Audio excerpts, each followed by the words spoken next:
Hey guys, tonight we're drifting back through 4 centuries of American history, watching a continent transform from ignored backwater to global superpower. You're standing on a beach in 1492, salt spray on your face, watching 3 ships appear on the horizon, and you probably won't survive the sheer volume of historical irony headed your way.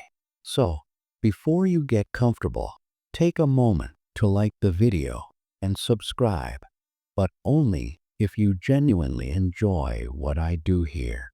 Drop a comment telling me where you're watching from and what time it is. I love seeing the global bedtime crew check in.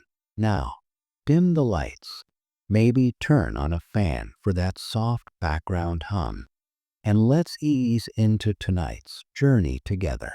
You're floating above the Atlantic Ocean in 1492, watching Christopher Columbus squint at his maps with the confidence of someone who's absolutely, definitively wrong. He believes he's found a shortcut to Asia by sailing west, convinced he'll be loading up on spices and silk any day now. Instead, you watch him stumble onto some Caribbean islands, plant a Spanish flag, and insist, against all evidence, that India must be just around the next coral reef. The natives he meets get labeled Indians purely because Columbus refuses to admit he's geographically confused. And honestly, the naming convention sticks for centuries because nobody bothers to correct the paperwork. Here's the thing nobody tells you about early exploration.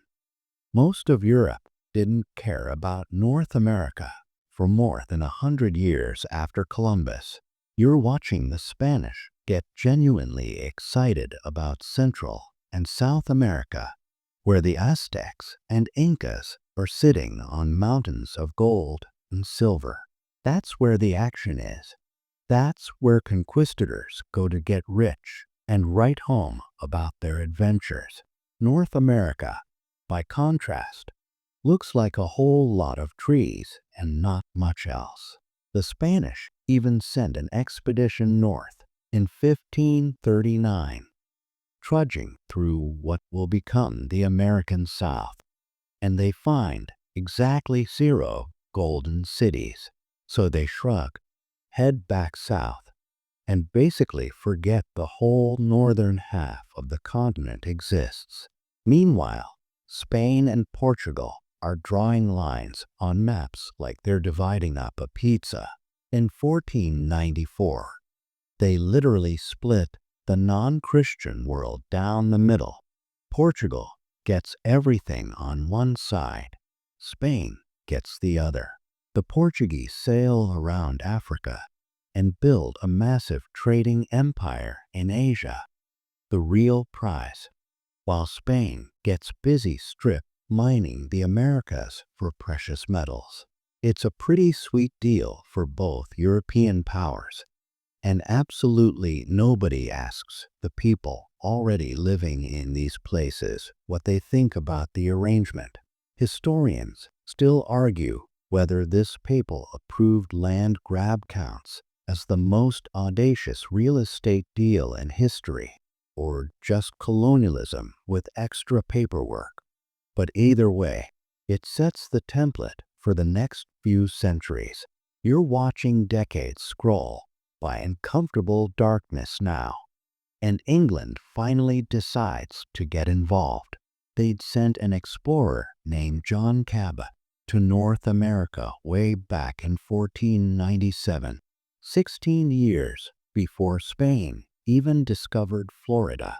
But then England just forgot about it. Maybe they were busy with domestic issues. Maybe North America seemed too cold and miserable. Maybe they were just fashionably late to every major historical event. Whatever the reason, they wait almost a full century before attempting their first colony at Roanoke, North Carolina. In 1585, you watch settlers arrive, build houses, plant crops, and then, here's the quirky bit, the colony just vanishes. When supply ships return a few years later, everyone's gone. No bodies, no signs of struggle, just the word Croatoan carved into a tree post, and a whole lot of unsettling mystery. It remains one of history's creepiest disappearing acts.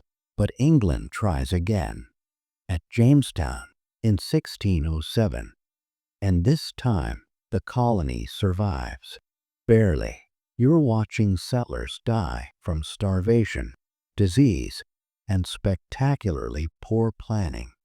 These are gentlemen who expected to find gold lying around, and instead found swamps and hard work. They make it through only with help from the Powhatan Confederacy, and eventually by growing tobacco, which turns out to be wildly profitable despite slowly killing everyone who uses it. Then, in 1620, the Pilgrims arrive at Plymouth, and you're watching a different flavor of English settler. Strict religious separatists who outlaw fun things like gambling and celebrating Christmas. They're running from religious persecution back home, seeking freedom to create a society where they can persecute people their own way. The irony would be funny if it weren't so historically consistent. Soon the Atlantic coast is dotted with British colonies, each with its own personality and problems. You're watching Puritans in Massachusetts, Quakers in Pennsylvania, plantation owners in Virginia, all coexisting in a loose collection of settlements that barely acknowledge each other. And while the English are busy colonizing the coast, you notice the French claiming the entire middle of the continent, all that land along the Mississippi River and the Great Lakes. New France is vast but thinly populated, maybe 60,000 people scattered across an enormous territory. And you can already sense the tension building. Two European powers eyeing the same continent. This won't end quietly. You're settling into 1754 now, and the tension you felt building finally snaps into open warfare. The French and Indian War erupts, called that because the French team up with various Native American tribes to even the odds against the British colonies, which have exploded to over 1 million people.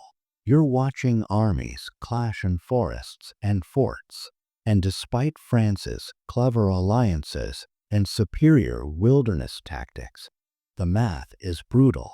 Britain has more people, more resources, and eventually more victories. By 1763, you watch the map get redrawn in Britain's favor. France hands over Canada, surrenders the eastern half of Louisiana, and essentially exits North America entirely. France even gave the western half of Louisiana to Spain before the war ended, just to keep Britain from getting everything. The diplomatic equivalent of flipping the table on your way out. Britain now controls a massive chunk of North America, and you'd think everyone would celebrate, except Britain is completely broke from funding the war. You're watching British officials realize they've spent a fortune defending colonies that barely contributed to their own defense, and they decide it's time to collect. New taxes appear: stamps, tea, sugar, paper, playing cards. Basically anything that can have a fee attached gets one. The colonists are not thrilled. You hear arguments echoing through colonial taverns about taxation without representation, which is actually a pretty reasonable complaint when you think about it. Parliament makes decisions for colonies that have zero voting representatives in Parliament. It's like your roommate deciding you owe rent on a room you never agreed to lease. The disagreement escalates in ways that seem almost silly until they're not. Britain stationed soldiers in Boston to keep order, which makes Bostonians feel occupied rather than protected. You're watching tensions rise until March 1770, when a confrontation outside the customs house turns deadly. British soldiers fire into a crowd, killing 5 colonists in what becomes known as the Boston Massacre. Then, in 1773, colonists disguised as Mohawk warriors dump an entire shipment of British tea into Boston Harbor, creating the world's largest cup of harbor tea and probably the most expensive political statement in colonial history. Britain responds with punishing laws the colonists call the Intolerable Acts, which is perfect branding if you're trying to start a revolution. By 1775, you're watching the first shots fired at Lexington and Concord, though historians still argue whether the British or the colonists fired first. And honestly, at this point, both sides were so ready to fight that it almost doesn't matter who pulled the trigger. The Continental Congress convenes, appoints George Washington to lead a ragtag Continental Army, and suddenly you're watching a full-scale rebellion unfold. Here's the quirky detail nobody mentions enough. The colonists were genuinely divided about independence. Maybe a third supported the revolution, a third remained loyal to Britain, and a third just wanted everyone to stop burning their farms. It wasn't the unified patriotic uprising we imagine. It was messy, complicated, and plenty of families split over it. On July 4th, 1776, the Declaration of Independence announces to the world that these colonies consider themselves free states. You're listening to those famous words about life, liberty, and the pursuit of happiness, and they're genuinely revolutionary ideas for 1776. Even if the irony of slaveholders writing about freedom is so thick you could cut it with a bayonet. But declaring independence and actually winning it are very different things. You watch 5 more years of brutal warfare, Washington's army freezing at Valley Forge, losing more battles than they win, surviving through sheer stubbornness and crucial help from France, which is delighted to stick it to Britain after their recent defeat. The war finally ends in 1781 at Yorktown, where British General Cornwallis surrenders while his band supposedly plays "The World Turned Upside Down," which feels appropriate. But here's where the story gets interesting in a way that almost nobody sleeps through. Winning independence doesn't automatically create a functional country. You're watching the new United States limp along under the Articles of Confederation, which create a federal government so weak it's basically decorative. Congress can't collect taxes, can't regulate trade between states, can't enforce any laws. It's 13 independent countries pretending to be united. States charge tariffs on goods from neighboring states. Some print their own money. You're watching the whole experiment circle the drain. And the Founding Fathers realize they've accidentally created a confederacy so dysfunctional it makes the British system look efficient. So they gather in Philadelphia in 1787 for a constitutional convention, supposedly to fix the Articles of Confederation. And instead, they just scrap the whole thing and start over. You're watching James Madison, Alexander Hamilton, Benjamin Franklin, and others hammer out a completely new system, a federal government with actual power, balanced by checks between three branches, with a constitution that can be amended when needed. It's a radical experiment in representative democracy, and plenty of people think it'll fail immediately. The Constitution needs 9 states to ratify it before it becomes official, and you watch the debates rage through 1787 and 1788. Finally, enough states agree, and in 1789, George Washington is elected the first president, the United States, 4 years after winning independence, finally has a government that might actually work. You're watching a nation stumble to its feet, bruised and uncertain, but standing.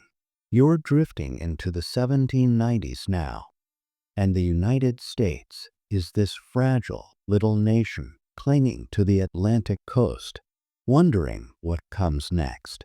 George Washington sets precedents for everything because literally everything is unprecedented. How long you serve, how you address the president, whether you shake hands or bow. He serves 2 terms and then voluntarily steps down, which shocks European monarchs who assume power is something you keep until someone pries it from your cold, dead fingers.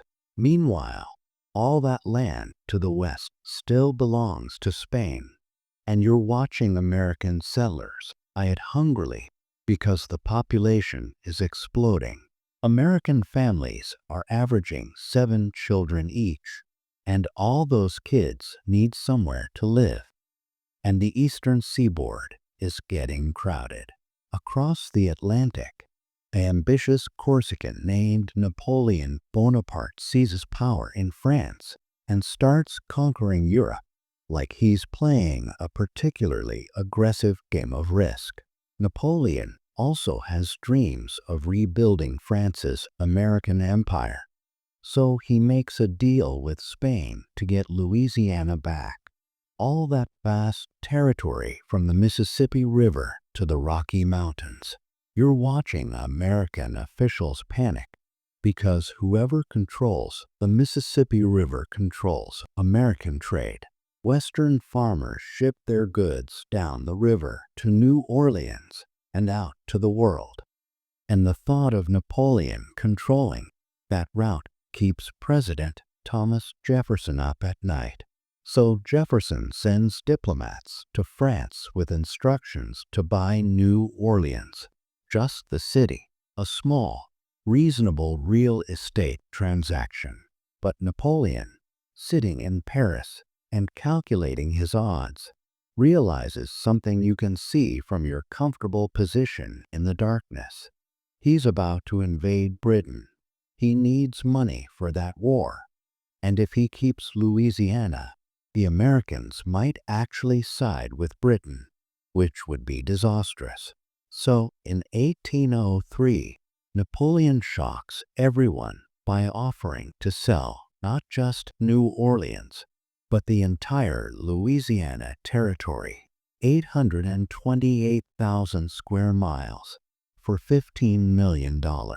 The American diplomats who came to buy a city suddenly have to decide whether to buy a third of a continent without asking permission from anyone back home because communication takes weeks.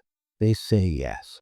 You're watching the United States literally double in size overnight, and the cost works out to about 3 cents an acre, which makes it possibly the greatest real estate deal in history. Unless you ask the Native Americans already living there, who weren't consulted about the sale. The young nation keeps growing in ways that seem almost inevitable now, but felt precarious at the time. In 1819, Spain sells Florida to the United States for $5 million, mostly because Spain is broke and can't really control Florida anyway. You watch the border between the United States and Spanish territory get drawn along a neat line, and everyone agrees that's settled, except 2 years later. Mexico wins its independence from Spain, and suddenly America has a new neighbor. Come on over, they say. Just agree to become Mexican citizens and convert to Catholicism and follow our laws. You're watching American settlers flood into Texas through the 1820s and 1830s, and shockingly, they don't really follow through on that whole become Mexican citizens and follow Mexican laws thing. They keep speaking English, practicing Protestantism, and bringing slaves despite Mexican laws against slavery. Soon they outnumber the Mexican residents, and tensions rise until 1836, when the Texans just declare independence and create their own Republic of Texas. You watch the famous battle at the Alamo, where Texan defenders hold out against Mexican forces before being overwhelmed. It's a military defeat that becomes a rallying cry. Remember, the Alamo echoes through the rest of the war, which Texas wins, establishing itself as an independent nation with its own flag, government, and immediate desire to join the United States. Except the United States hesitates because Texas allows slavery, and the balance between slave states and free states in Congress is already contentious. Historians still debate whether admitting Texas was inevitable or whether political leaders could have avoided the crisis. But either way, you watch the debate drag on for nearly a decade. Finally, in 1845, President James K. Polk, who's elected partly on a platform of expansion, annexes Texas. Mexico is furious. Disputes over exactly where Texas's southern border sits, the Nueces River or the Rio Grande, turn into military skirmishes, and soon you're watching a full war between the United States and Mexico. The Mexican-American War lasts from 1846 to 1848, and it's not America's finest moment morally, but it's certainly effective militarily. You watch American forces invade Mexico, march all the way to Mexico City, and force a peace treaty. The Treaty of Guadalupe Hidalgo hands over the northern half of Mexico, what becomes California, Nevada, Utah, most of Arizona and New Mexico, and parts of Colorado and Wyoming, to the United States for $15 million. It's another massive territorial grab. And just 5 years later, the U.S. buys one more chunk of land from Mexico for $10 million in the Gadsden Purchase, mostly to secure a southern railroad route up north. Britain and the United States negotiate the Oregon Territory border, with Britain taking everything above the 49th parallel and America taking everything below.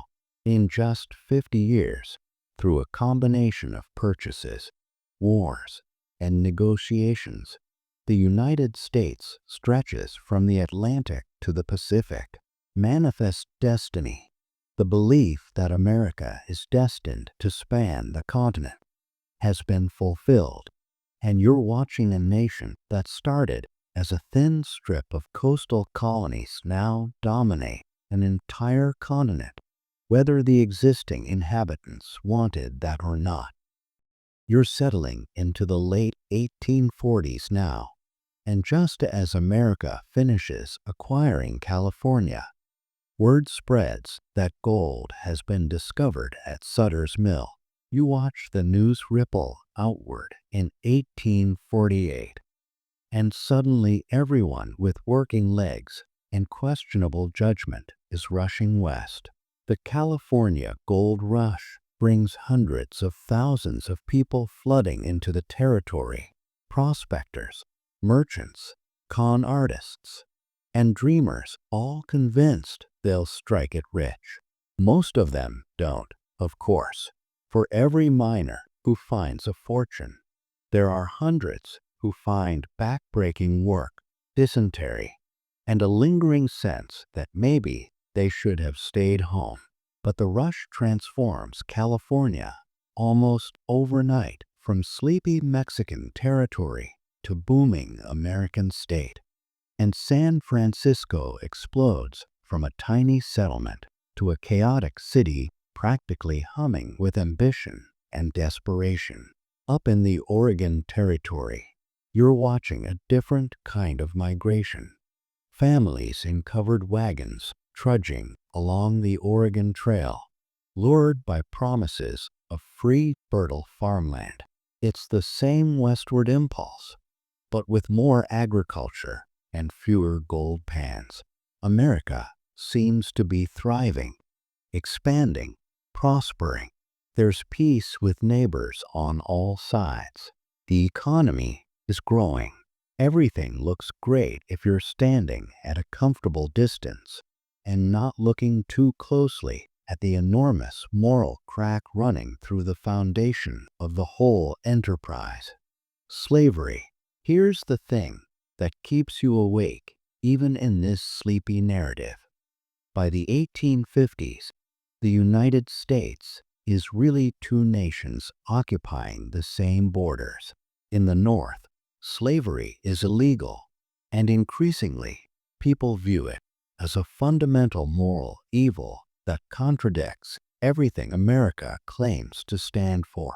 Abolitionist movements grow louder, publishing newspapers, harboring escaped slaves on the Underground Railroad, delivering speeches about human dignity and freedom. In the South, slavery is woven into the entire economic and social structure.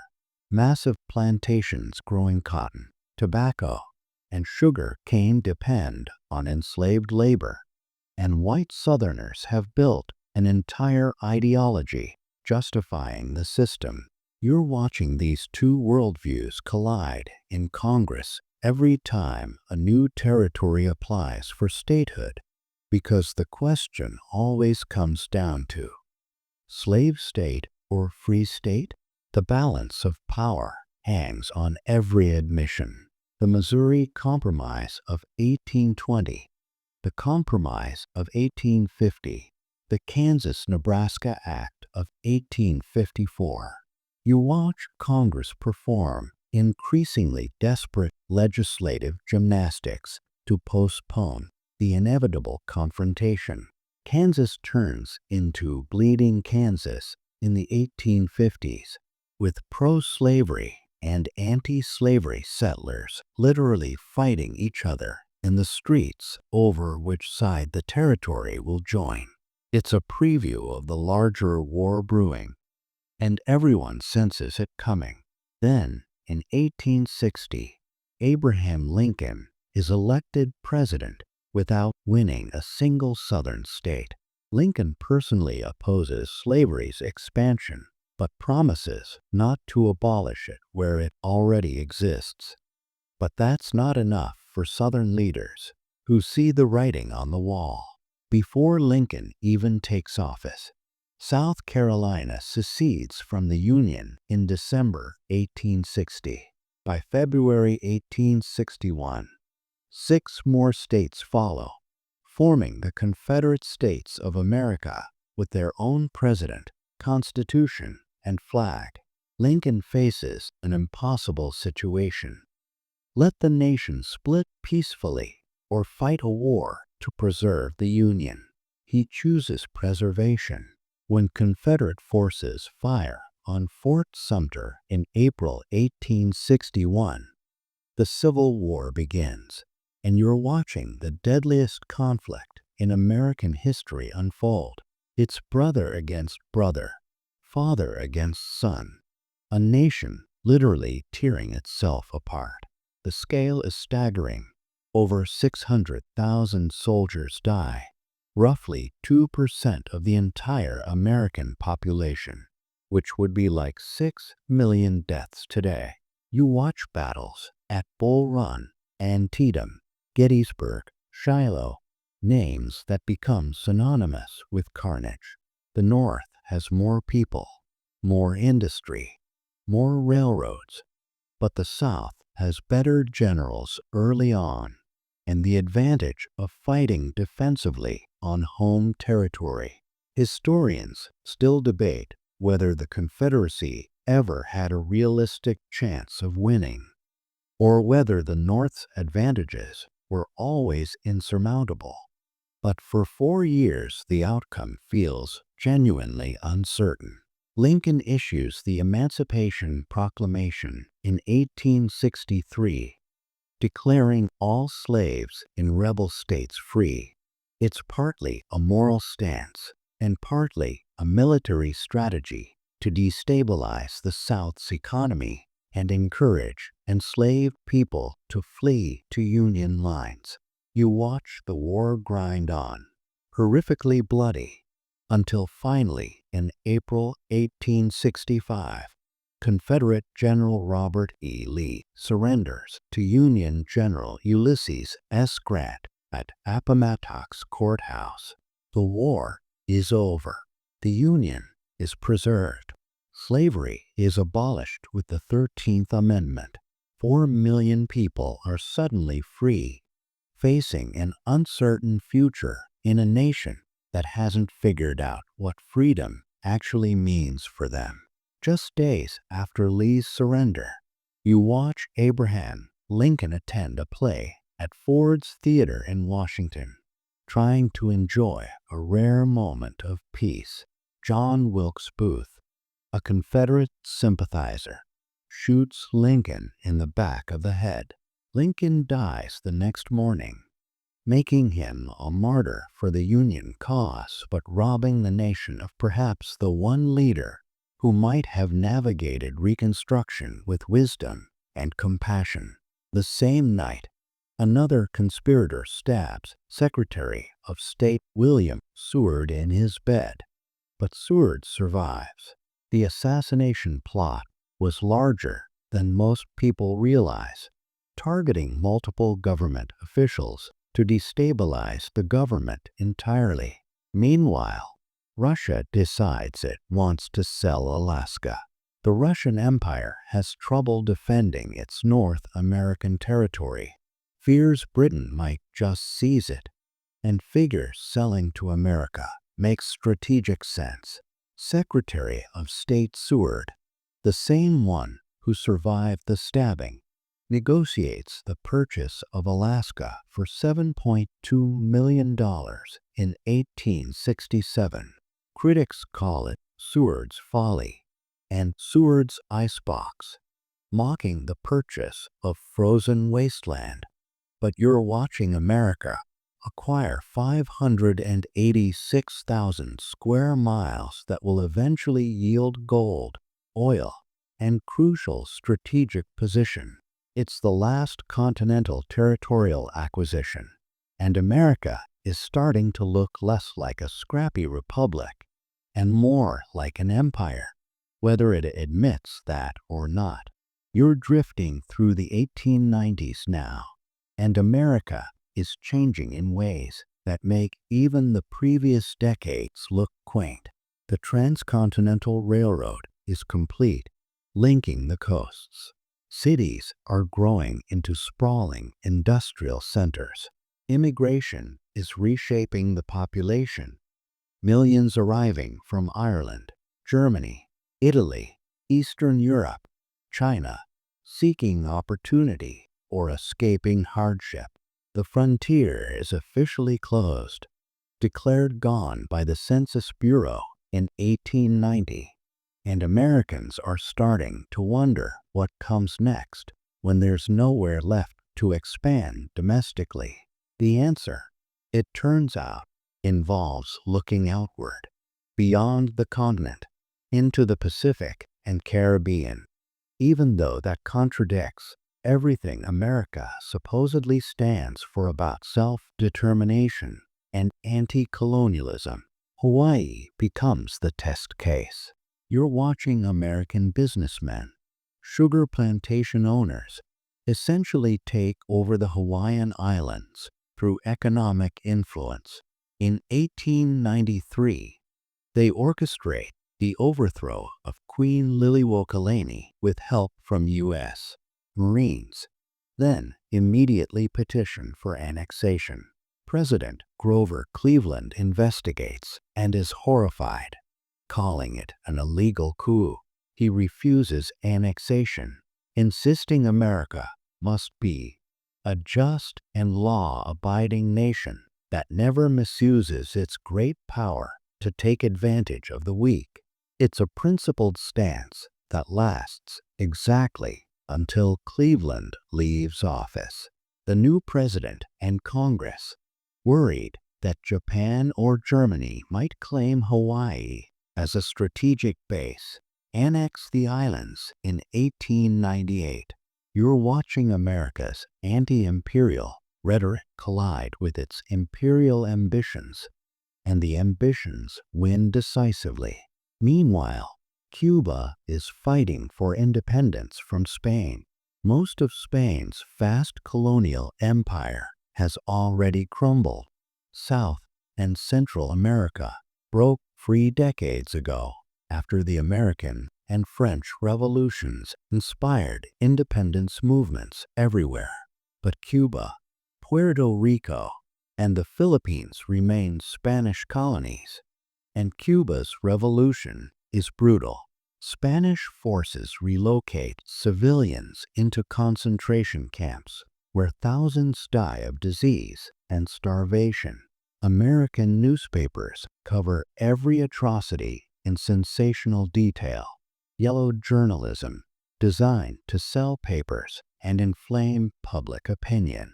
Most Americans sympathize with Cuban revolutionaries fighting for freedom, seeing echoes of their own revolution. Then, in February 1898, the USS Maine explodes in Havana Harbor, killing 266 American sailors. Nobody knows for certain what caused the explosion. Historians still debate whether it was a Spanish mine, Cuban revolutionaries trying to drag America into the war, or just a tragic accident in the ship's coal bunkers. But American newspapers scream, "Remember the Maine," and blame Spain. President William M. C. Kinley demands Spain leave Cuba. Spain, recognizing it's about to lose everything, declares war on the United States first, which is bold but ultimately pointless. You watch the Spanish-American War unfold in 1898, and it's shockingly one-sided. The conflict lasts about 10 weeks. American forces capture Cuba, Puerto Rico, and the Philippines with surprisingly few casualties. Theodore Roosevelt, then Assistant Secretary of the Navy, resigns to form a volunteer cavalry unit called the Rough Riders, charges up San Juan Hill, and becomes a national hero. The war effectively ends the Spanish Empire that Christopher Columbus started 4 centuries earlier. Spain grants Cuba independence, technically, though the U.S. maintains significant control through the Platt Amendment, which gives America the right to intervene in Cuban affairs basically whenever it feels like it. Puerto Rico and the Philippines become U.S. territories, which is imperialism with extra steps. And suddenly America owns a colonial empire despite spending its entire existence condemning colonialism. In 1901, President M.C. Kinley is shot by an anarchist and dies 8 days later, making Theodore Roosevelt president at age 42. You're watching this energetic, charismatic man grab the office and immediately start reshaping America's role in the world. Roosevelt believes in speak softly and carry a big stick, which sounds peaceful until you realize the big stick is the second largest navy in the world, and he's not actually speaking that softly. He wants to build a canal across Central America so ships can move between the Atlantic and Pacific without sailing around South America. Colombia controls the perfect spot, the narrow Isthmus of Panama, and initially agrees to let America build for $10 million. Then Colombia changes its mind and demands more money. Roosevelt is not a patient man. You watch him essentially sponsor a Panamanian revolution in 1903. Panama rebels against Colombia. The U.S. Navy conveniently shows up to prevent Colombia from stopping the rebellion. Panama wins independence within days, and the brand new nation immediately agrees to let America build a canal. It's diplomacy at gunpoint, dressed up in revolution costume, and it works perfectly from America's perspective. The Panama Canal opens in 1914 after 10 years of construction. Thousands of workers dying from accidents and disease, and engineering feats that still impress today. American warships can now move quickly between oceans, projecting power globally. And that matters because in 1914, Europe explodes into World War I. You're watching the assassination of an Austrian Archduke trigger alliance systems that pull the entire continent into mechanized slaughter. Trenches, machine guns, poison gas, millions dying for a few yards of muddy ground. America initially stays neutral. President Woodrow Wilson wins re-election in 1916 partly by promising to keep America out of the war. Most Americans want nothing to do with European conflicts, remembering George Washington's warning against entangling foreign alliances. America declares war in April 1917 and sends 2 million soldiers to Europe. You watch American troops arrive as fresh reinforcements when European armies are exhausted from 3 years of grinding combat. The American presence tilts the balance, and by November 1918, Germany surrenders. The war ends, and America emerges as a major global power, whether it wanted that role or not.